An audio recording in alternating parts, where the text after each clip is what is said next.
Assalamualaikum warahmatullahi wabarakatuh. Halo, jumpa lagi bersama Ibu Irma.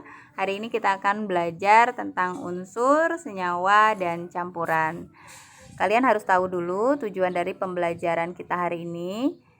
Yang pertama, peserta didik dapat melakukan pengamatan terhadap berbagai materi dalam bentuk unsur, senyawa, dan campuran. Yang kedua, peserta didik dapat menyebutkan contoh-contoh unsur, senyawa, dan campuran dalam kehidupan sehari-hari. Yang ketiga, peserta didik dapat menyimpulkan perbedaan unsur, senyawa, dan campuran. Dan yang keempat, peserta didik dapat membedakan campuran homogen dan campuran heterogen. Kalian masih ingat dengan materi? Apa itu materi? Materi adalah segala sesuatu yang menempati ruang dan memiliki massa. Kemarin kita sudah belajar ya tentang materi berdasarkan wujudnya. Itu ada 3.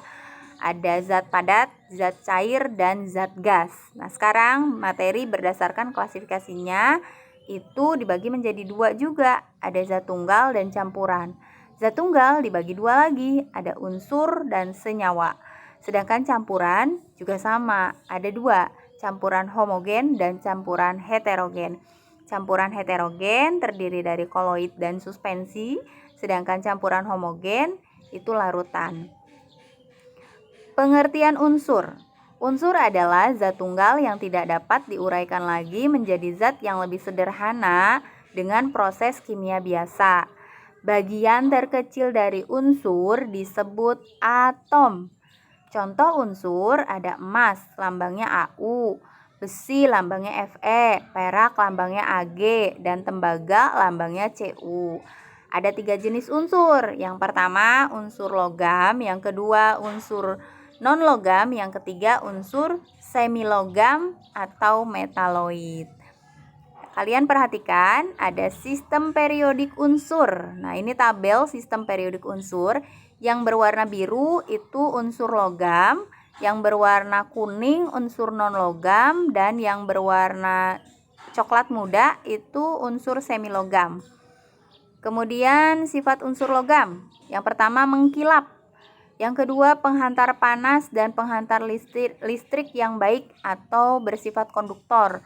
Kemudian titik leleh dan titik didihnya tinggi, berwujud padat pada suhu dan tekanan normal kecuali raksa.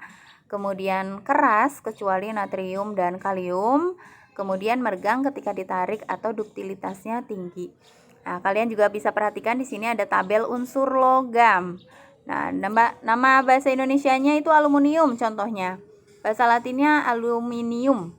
Jadi kita pakai bahasa Latin ya. Kenapa? Karena yang menemukannya adalah orang Yunani ya.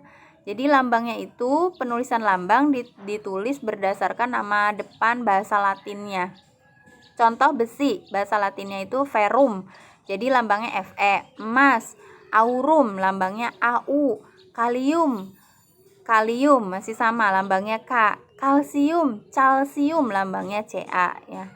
Kemudian ada sifat unsur non-logam. Tidak mengkilap, tidak dapat menghantarkan panas dan listrik atau bersifat isolator, memiliki titik didih dan titik leleh yang rendah, kemudian sangat rapuh, berupa padatan, cairan, dan gas pada suhu kamar. Contoh yang berupa padatan itu karbon, yang berupa cairan bromin, dan yang berupa gas hidrogen. Ada tabel unsur non-logam juga. Di sini kalian bisa perhatikan ya. Contohnya ada belerang, nama latinnya sulfur, lambangnya S. Bromin, nama latinnya bromium, lambangnya Br. Kemudian sifat unsur semilogam atau metaloid bersifat seperti logam dan non-logam. Jadi antara logam dan non-logam. Bentuknya seperti logam tetapi gelap, bersifat semikonduktor, yaitu tidak dapat menghantarkan listrik dengan baik pada suhu yang rendah. Tetapi sifat hantaran listriknya menjadi lebih baik ketika suhunya lebih tinggi. Contoh unsur semilogam yang ada di tabel, contohnya boron, lambangnya B. Kemudian silikon, lambangnya Si. Ya, kemudian penulisan lambang unsur. Penulisan lambang unsur ini berdasarkan Johannes Jacob Berzelius. Nah, jadi penemunya ini Johannes Jacob Berzelius ya. Nah, setiap unsur dilambangkan dengan satu huruf, yaitu huruf awal dari nama latinnya. Kemudian huruf awal ditulis dengan huruf kapital atau huruf besar. Jika ada unsur yang mempunyai huruf awal yang sama, penulisan lambang unsur dibedakan dengan menambahkan satu huruf lain dari nama unsur tersebut yang ditulis dengan huruf kecil. Contoh calsium. Kalau bahasa Indonesia itu kalsium ya. Jadi lambangnya Ca. Kemudian karbon, bahasa Latinnya carbon. Jadi lambangnya C. Senyawa. Senyawa adalah zat yang terbentuk dari dua atau lebih unsur yang berbeda. Jadi senyawa ini dibentuk dari dua unsur yang berbeda. Misalnya unsur Na dan Cl, jadinya NaCl. Natrium klorida itu garam. Jadi contoh senyawa itu garam. Rumusnya NaCl. Kemudian gula atau sukrosa, yaitu rumusnya C12H22O11. Air H2O, ya itu. Kemudian campuran. Nah, campuran adalah gabungan dua zat atau lebih di mana masing-masing penyusunnya masih memiliki sifat zat penyusunnya. Campuran dibagi dua, ada homogen dan heterogen. Contoh campuran homogen. Jadi kalau homogen itu dia itu tidak terlihat campurannya, ya. Contohnya air dengan gula.